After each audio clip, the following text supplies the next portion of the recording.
Oh, come the fuck on. Ugh.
Hello.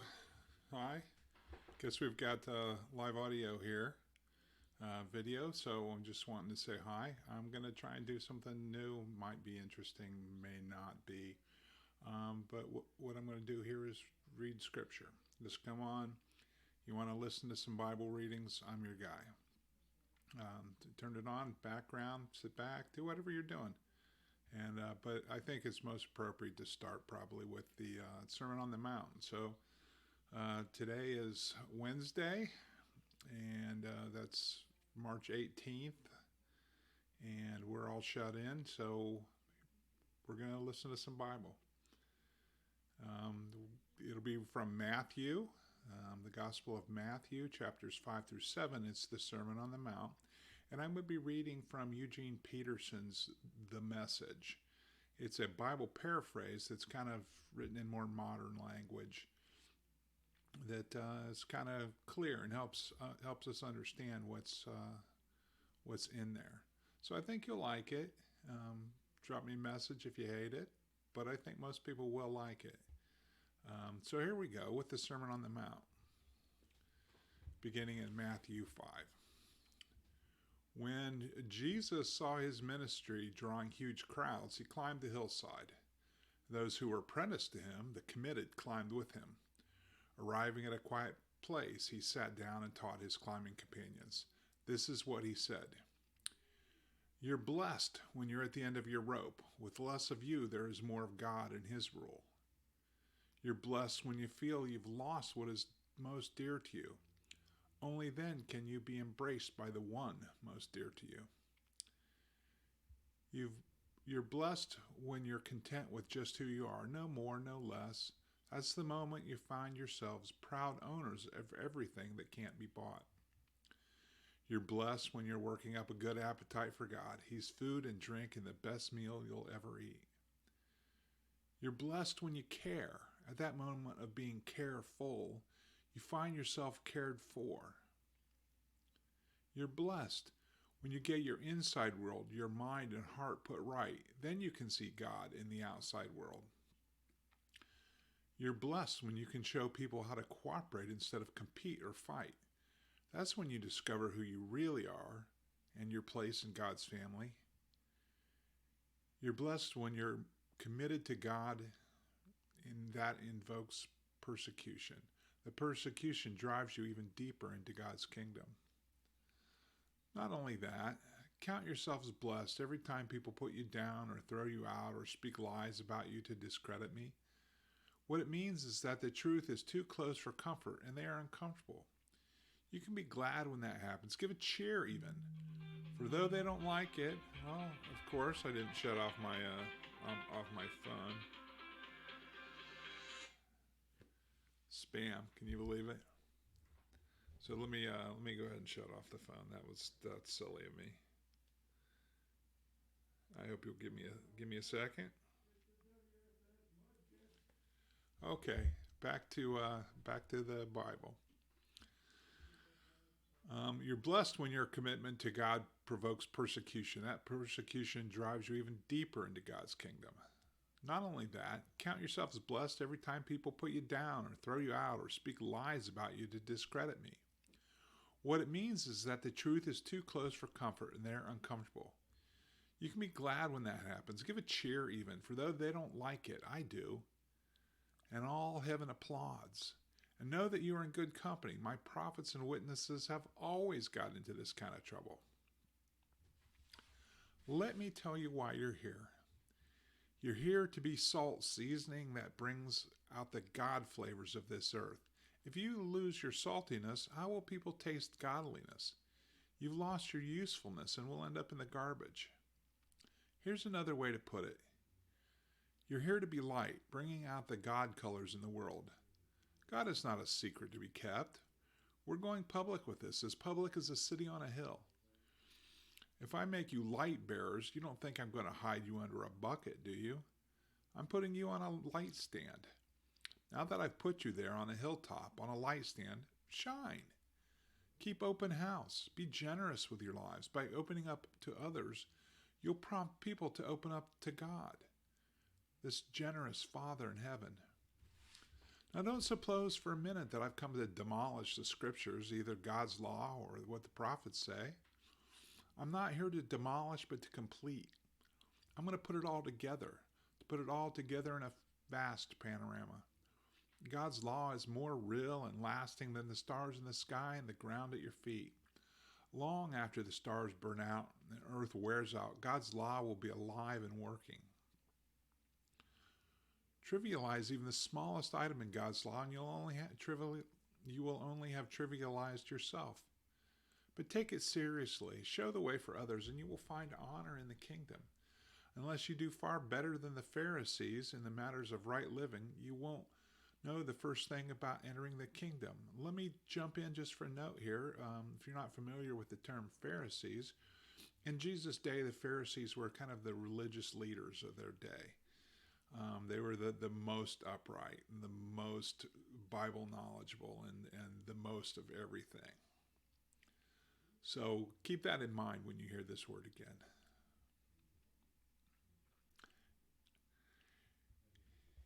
You're familiar with the command of the ancients, do not murder. I'm telling you that anyone who is so much as angry with a brother or sister is guilty of murder. Carelessly calling a brother idiot, and you just might find yourself hauled into court. Thoughtlessly yell stupid at a sister, and you're on the brink of hellfire. The simple moral fact is that words kill. This is how I want you to conduct yourself in these matters. If you enter your place of worship and are about to make an offering, and you suddenly remember a grudge against a friend, abandon your offering, leave immediately, go to this friend and make things right. Then and only then come back and work things out with God. Or say you're on the street and an old enemy accosts you. Don't lose a minute. Make the first move. Make things right with him. After all, if you make the first move, and if you leave the first move to him, knowing his track record, you'll likely end up in court, maybe even in jail. If that happens, you won't get out without a stiff fine. You know the next commandment pretty well. Don't go to bed with another spouse. But don't think you've preserved your virtue simply by staying out of bed. Your heart can be corrupted by lust even quicker than your body. Those leering looks you think nobody notices, they also corrupt. Let's not pretend this is easier than it really is. If you want to live a morally pure life, here's what you have to do. You have to blind your right eye the moment you catch it in a lustful leer. You have to choose to live one-eyed or else be dumped on a moral trash pile. And you have to chop off your right hand the moment you notice it raised threateningly. Better a bloody stump than your entire being discarded for good in the dump. And remember, the scripture says, whoever divorces his wife, let him do it legally, giving her divorce papers and her legal rights. Too many of you are using this as a cover for selfishness and whim, pretending to be righteous just because you're legal. Please, no more pretending. If you divorce your wife, you're responsible for making her an adulteress, unless she's already made herself that by sexual promiscuity. And if you marry such a divorced adulteress, you're automatically an adulterer yourself. You can't use legal cover to mask a moral failure. And don't say anything you don't mean. The counsel is embedded deep in our traditions. You only make things worse when you lay down a smokescreen of pious talk saying, I'll pray for you, and never doing it, or saying, God be with you, and not meaning it. You don't make your words true by embellishing them with religious lace. In making your speech sound more religious, it becomes less true. Just say yes and no. When you manipulate words to get your own way, you go wrong. Love your enemies. Here's another old saying that deserves a second look. Eye for eye, tooth for tooth.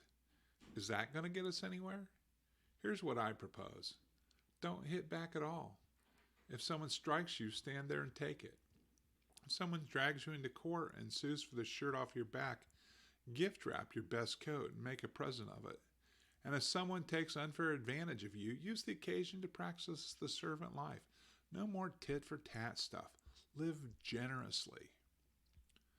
You're familiar with the old written law, love your friend, and its unwritten companion, hate your enemy? I'm challenging that. I'm telling you to love your enemies. Let them bring out the best in you, not the worst. When someone gives you a hard time, respond with the energies of prayer. For then you are working out of your true selves, your God-created selves. This is what God does. He gives the best. The sun to warm and the rain to nourish to everyone, regardless. The good and bad, the nice and nasty. If all you do is love the lovable, do you expect a bonus? Anybody can do that. If you simply say hello to those who greet you, do you expect a medal? Any run-of-the-mill sinner does that. In a word, what I'm saying is grow up. You're kingdom subjects. Now live like it. Live out of your God-created identity.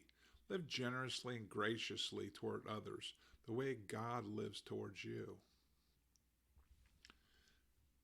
Be especially careful when you're trying to be good so that you don't make a performance out of it. It might be good theater, but the God who made you won't be applauding.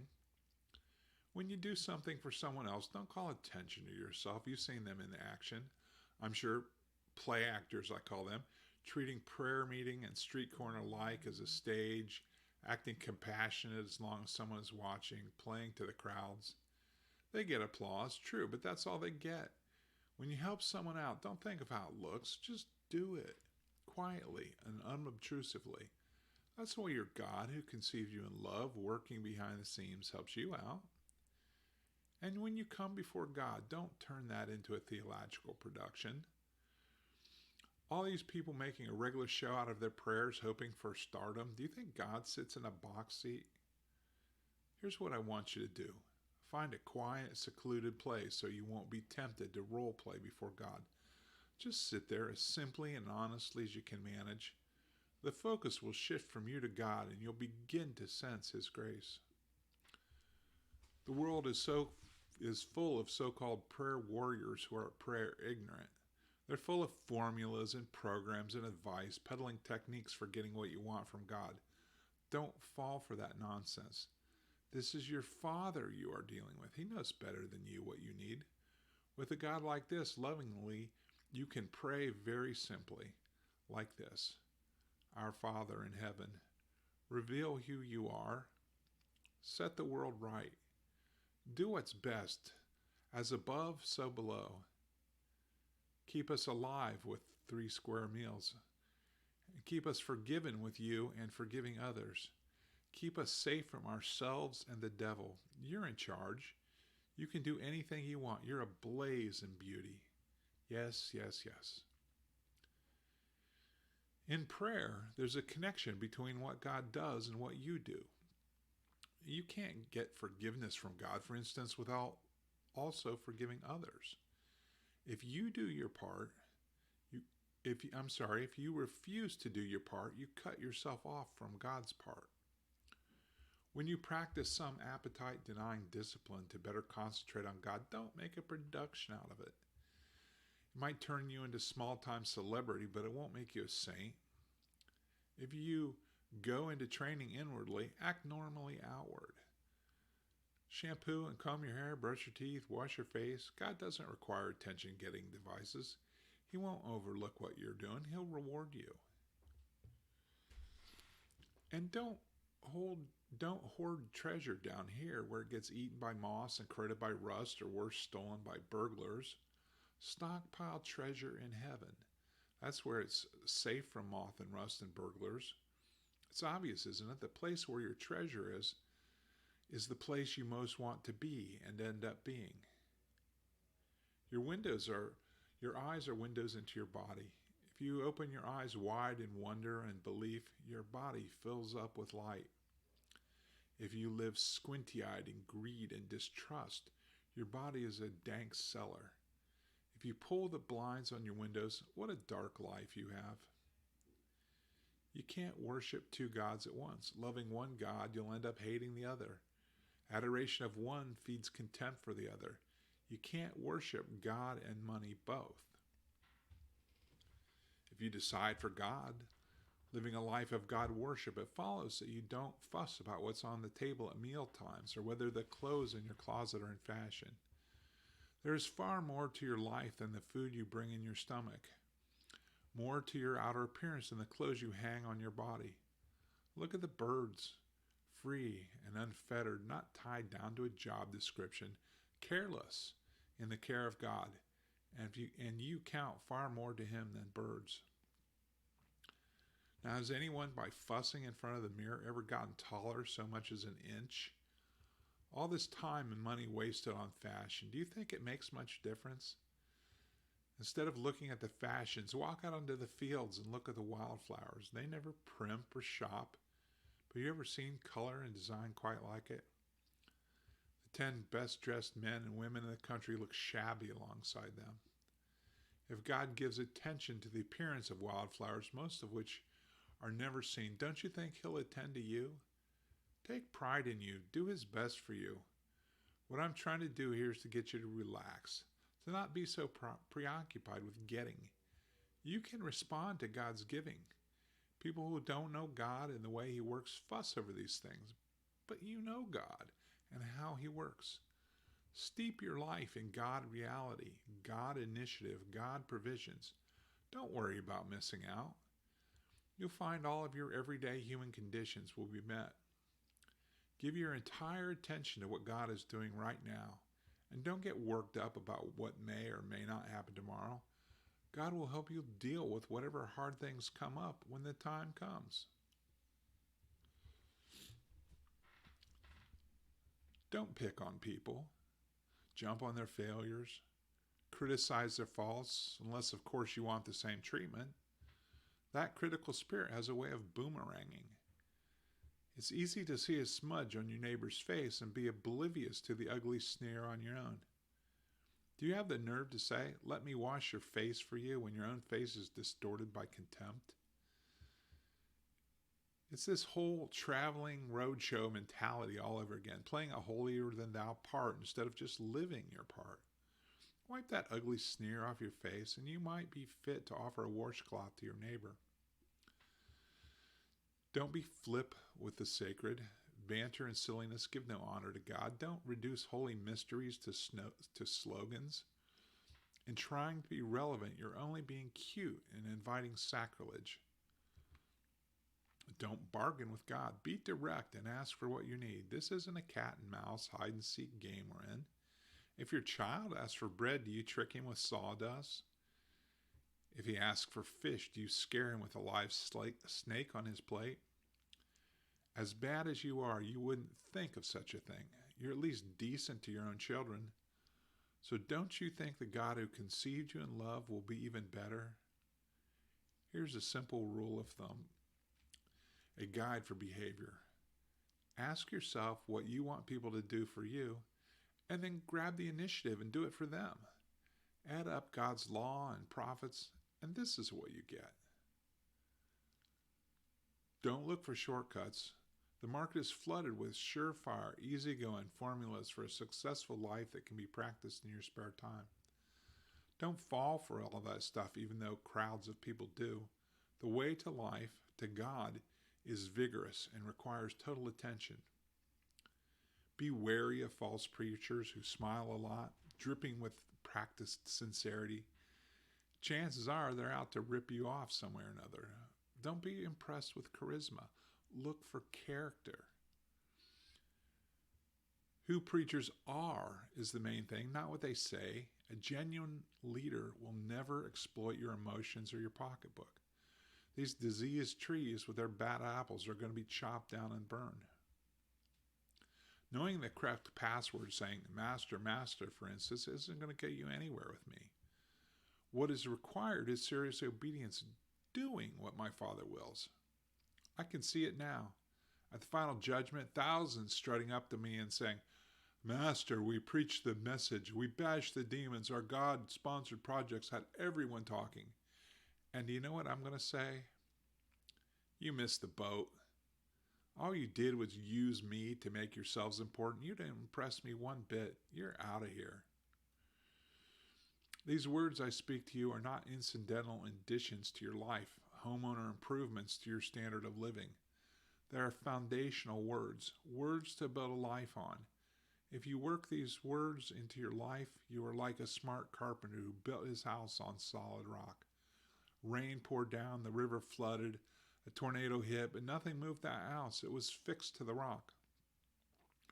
But if you just use my words in Bible studies and don't work them into your life, you're a stupid carpenter who built his house on the sandy beach. When a storm rolled in and the waves come up, it collapsed like a house of cards.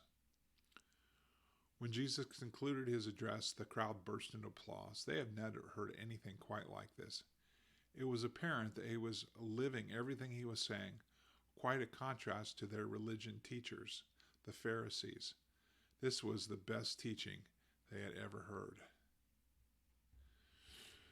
Well, this concludes today's reading from the Message, Matthew 5 through 7, the Sermon on the Mount. I hope it's been a blessing in some way to you, maybe used up a couple minutes of your day that you wanted to put towards religious or spiritual thought.